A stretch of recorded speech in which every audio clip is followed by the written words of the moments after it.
દિવસથી ધોધમાર વરસાદ વરસી રહ્યો છે ત્યારે ગુરુવારે વડગામ તાલુકામાં 10 ઇંચ ઉપરાંત અને પાલનપુરમાં 8 ઇંચ ઉપરાંતનો વરસાદ ખાબક્યો હતો।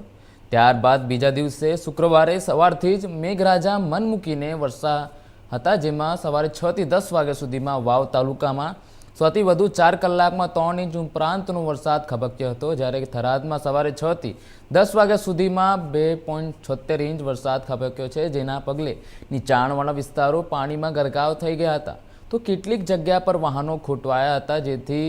વાહન ચાલકોને ભારે મુશ્કેલીનો સામનો કરવો પડ્યો હતો। જિલ્લાની વાત કરીએ તો વાવ તાલુકામાં 76 mm, થરાદમાં 69, જ્યારે સુઈગામમાં 32 અને ભાબરમાં 33, જ્યારે કાંકરેજમાં 28, લાખણીમાં 10, પાલનપુરમાં 9, અમીરગઢમાં 5, દિયોદરમાં 7 અને ડીસામાં 2 mm વરસાદ નોંધાયો છે, જ્યારે વડગામ, ધાનેરા અને દાંતીવાડા કોરા ધાકોર જોવા મળ્યા હતા।